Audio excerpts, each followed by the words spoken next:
बात वचन और न्याय दोनों की है महादेव।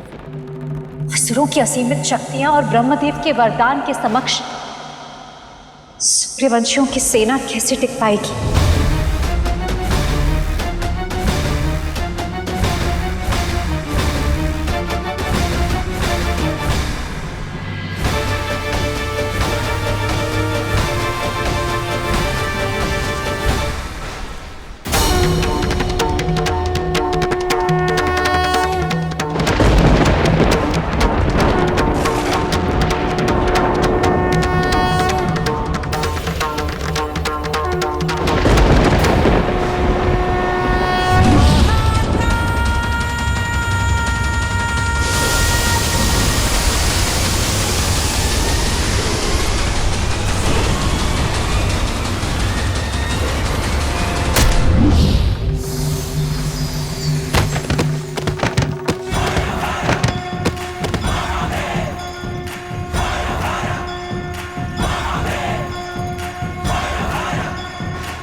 नहीं है, नहीं है मुझे आपसे भय महादेव, महादेव, महादेव। और आज आपका ये त्रिशूल मुझे नहीं रोक पाएगा। वरदान है हमें ब्रह्मदेव का कि कोई स्त्री ही हमारा अंत कर सकती है, आप नहीं महादेव। आपने सुना? आप नहीं, आप नहीं, आप नहीं।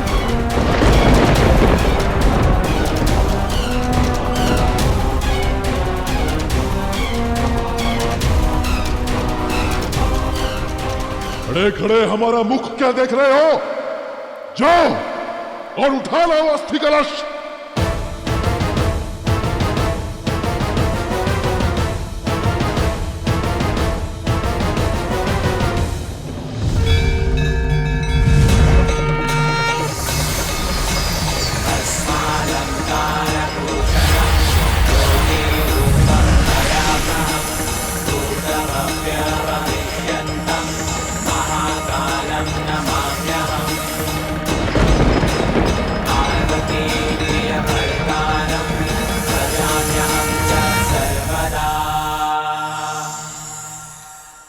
उचित अवसर है भ्राता, महादेव के गले में सजने वाले इन सर्पों को भी असुर का बल दिखाई देते हैं।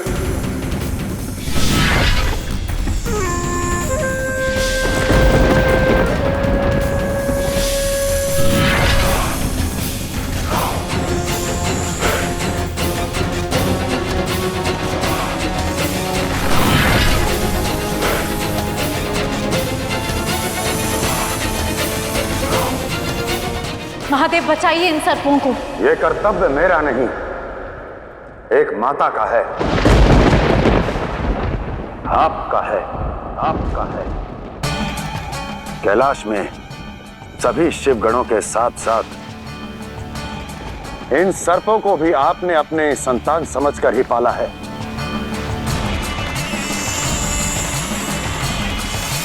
और आज यदि शुंभ ने यह शस्त्र चलाया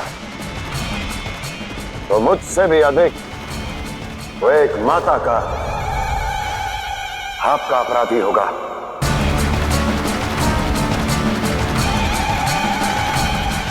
और वैसे भी शुंभ और निशुंभ की मृत्यु शिव के हाथों नहीं, एक स्त्री के हाथों लिखी है।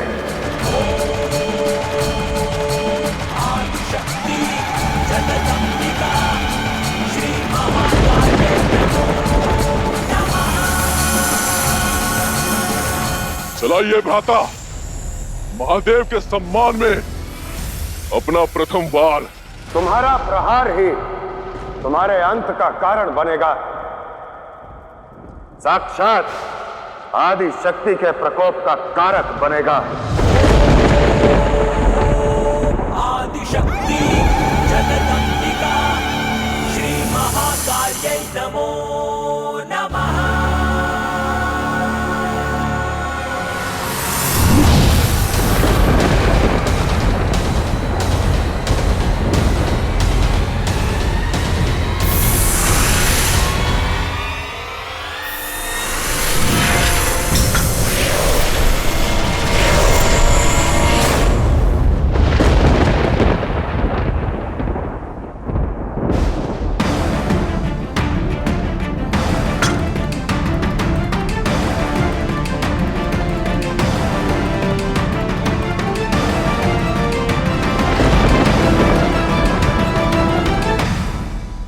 भक्ति की अग्नि में कर्तव्य की आहुति दे बैठे असुर गुरु। शुम निशुम, प्राणों की आहुति तो तुम दोनों देने जा रहे थे। ये जो सर्प तुम देख रहे हो, ये केवल सर्प नहीं, तुम दोनों के मृत्यु के कारक है। इन्हें जानबूझकर तुम्हारे मार्ग में छोड़ा गया था ताकि इनको तुम दोनों वेदना दो।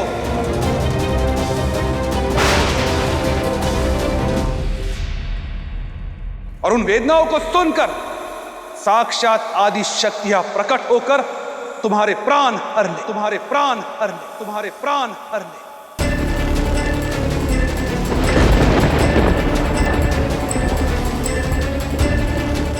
क्योंकि तुम्हें जो वरदान प्राप्त है उसके अनुसार कोई भी पुरुष तुम्हारे प्राण नहीं हर सकता। अब ये मूर्खता भरी बातें छोड़ो और शीघ्र चलो यहां से।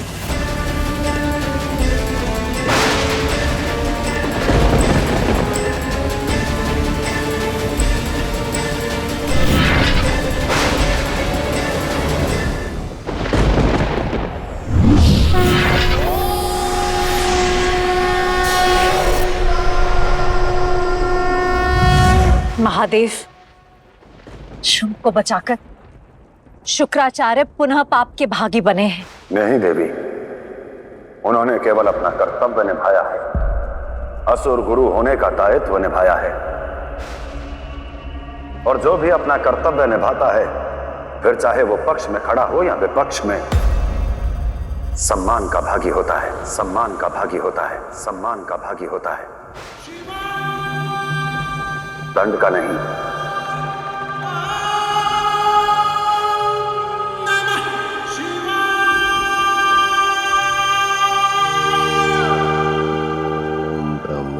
ब्रह्मदेवाय नमः। ओम ब्रह्मदेवाय नमः। ओम ब्रह्मदेवाय नमः। सम्मान तो भगीरथ के तप का भी होना चाहिए।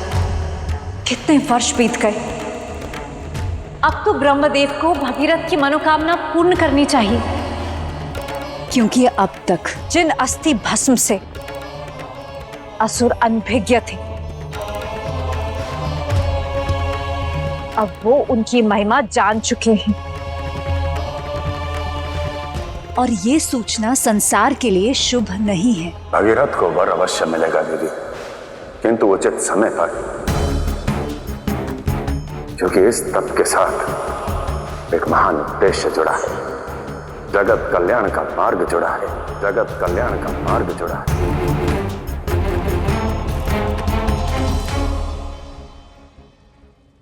ब्रह्मदेव, देवी पार्वती का कथन, उनकी चिंता उचित है।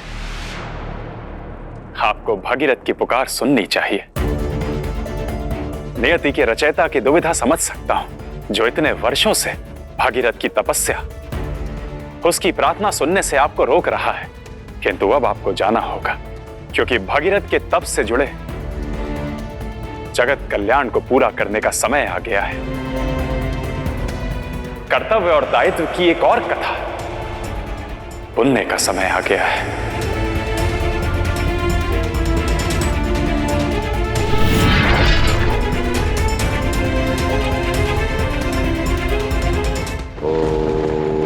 ब्रह्मदेवाय नमः। ओम ब्रह्मदेवाय नमः।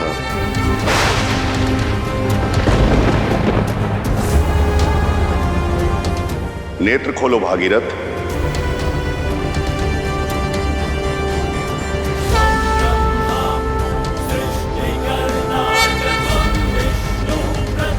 तुम्हारी प्रतीक्षा का अंत हुआ।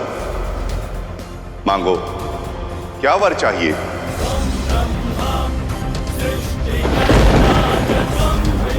प्रणाम ब्रह्मदेव, आप आ गए।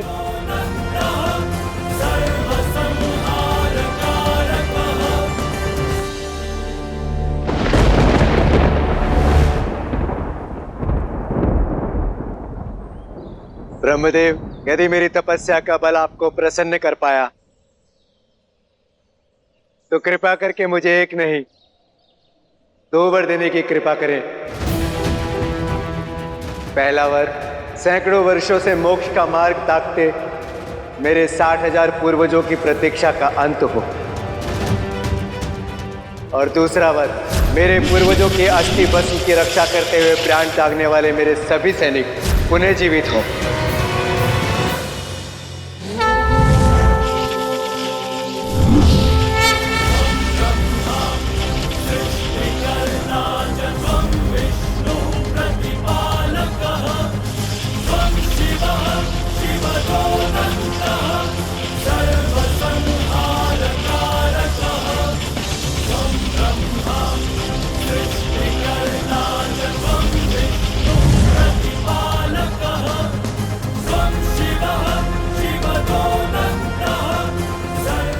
लो, तुम्हारी एक इच्छा पूर्ण हुई, किंतु मैं तुम्हारी दूसरी इच्छा पूर्ण नहीं कर पाऊंगा।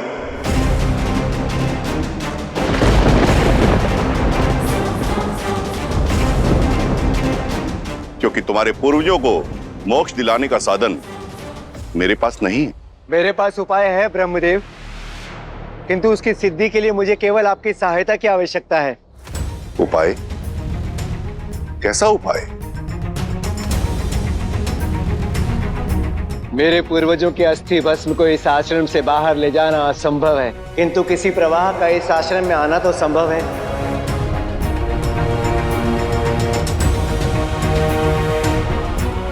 ऐसा प्रवाह जिसमें अस्थि भस्म को बहाने की शक्ति हो,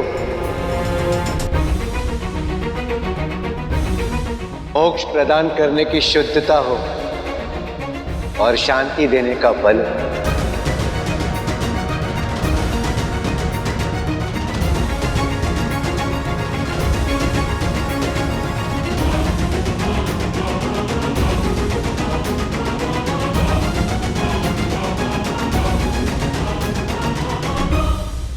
महादेव, ऐसा कौन सा पावन प्रवाह है जो इतना निर्मल, इतना पवित्र है, जिसकी शक्तियों से भगीरथ के पूर्वजों को मुक्ति मिल सकती है?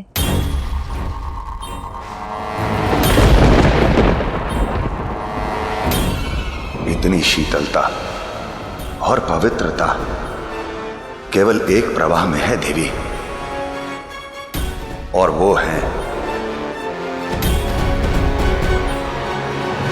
देवी गंगा, देवी गंगा, देवी गंगा।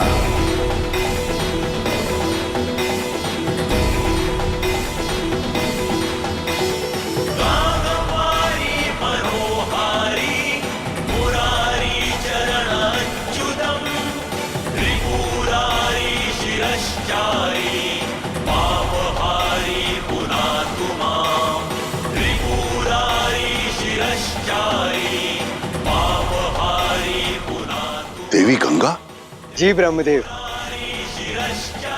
संपूर्ण ब्रह्मांड में ना ब्रह्मदेव के कमंडल से कोई पवित्र स्थान है और देवी गंगा से निर्मल कोई प्रवाह नहीं। कृपया कर ब्रह्मलोक से पृथ्वीलोक पर देवी गंगा को जल रूप में अवतरित करें, जल रूप में अवतरित करें, जल रूप में अवतरित करें।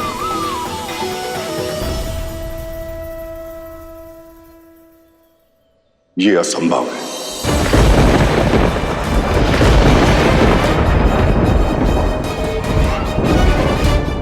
ब्रह्मलोक से जल स्वरूप में देवी गंगा जिस वेग से गिरेगी, उसे सहन करने की शक्ति पृथ्वी में भी नहीं है।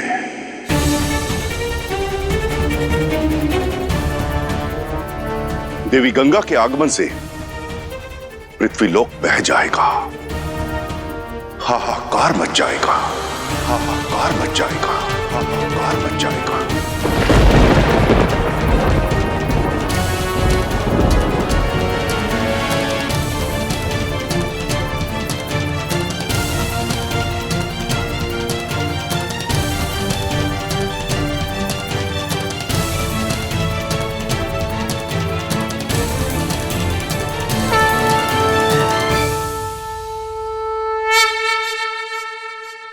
कहते हैं जिसका कोई नहीं होता उसके महादेव होते हैं। मेरी विवशता कोई और समझे या ना समझे, आप तो समझते हैं ना महादेव। महादेव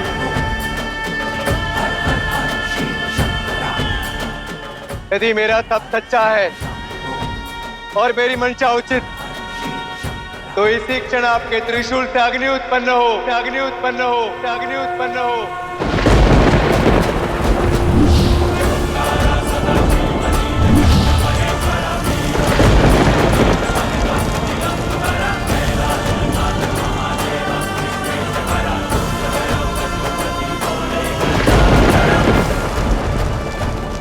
ब्रह्मदेव, यदि मेरे इतने वर्षों के तप के पश्चात भी मेरी इच्छा पूर्ण नहीं हो सकती, तो मैं इसी क्षण महादेव के त्रिशूल से निकली अग्नि में भस्म हो जाऊंगा, भस्म हो जाऊंगा, भस्म हो जाऊंगा।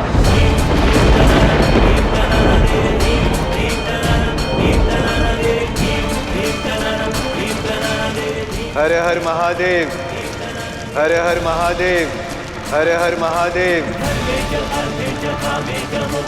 हर हर महादेव, हर हर महादेव, हर हर महादेव, हर हर महादेव।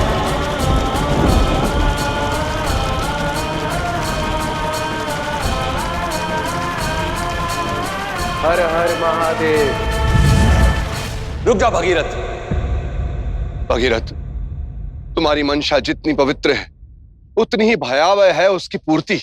तुम्हारे पूर्वजों के मोक्ष का मार्ग समस्त मानव जाति के संहार से होकर जाता है।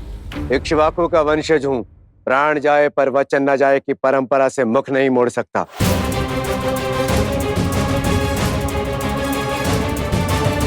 हर हर महादेव, हर हर महादेव, हर हर महादेव। रुक जाओ भगीरथ।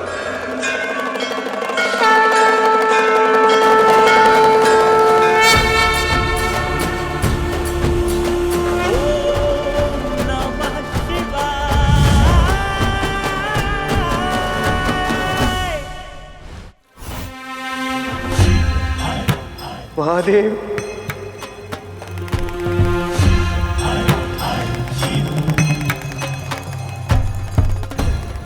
महादेव, अब केवल आप ही की आस है। या तो मेरे पूर्वजों की पीड़ा का अंत कीजिए या मेरी जीवन लीला का। भगीरथ, ब्रह्मदेव तुम्हें तुम्हारा मनचाहा वरदान अवश्य देंगे।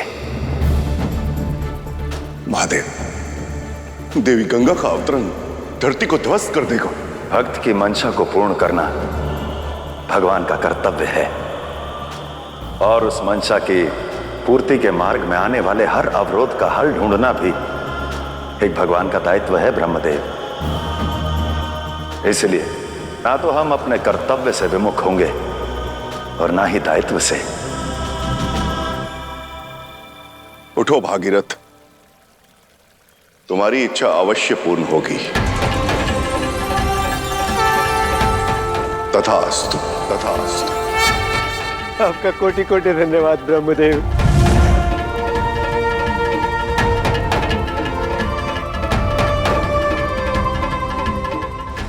महादेव, देवी गंगा का वेग जीवन समाप्त कर देगा, सब कुछ ध्वस्त कर देगा। आज का दिन मेरे लिए अत्यंत शुभ है, क्योंकि आज का दिन जब वर्षों पूर्व अपना कर्तव्य निभाने के लिए मैंने हलाहल विष ग्रहण किया था, और आज ही के दिन शिव और शक्ति एक हुए थे।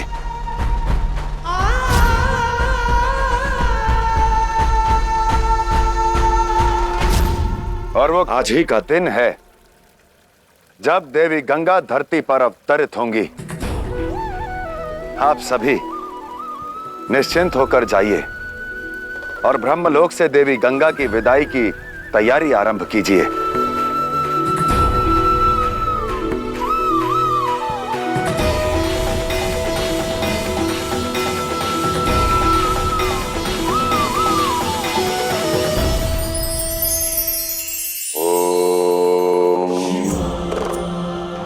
रात्रि का अंधकार कितना भयभीत करता है ना, किंतु रात्रि के अंधकार से भी अधिक भयावह कुछ है, जानते हैं क्या? सोच का अंधकार। जब सोच में ईर्ष्या की दीमक लग जाती है, जब सोच एक सीमा में बंद कर रह जाती है, जिस प्रकार ठहरे जल से दुर्गंध आना स्वाभाविक है, उसी प्रकार ठहरी सोच से दुर्गंध आना तय है। इसलिए अपने सोच को बांधे नहीं, आगे बढ़ने दीजिए।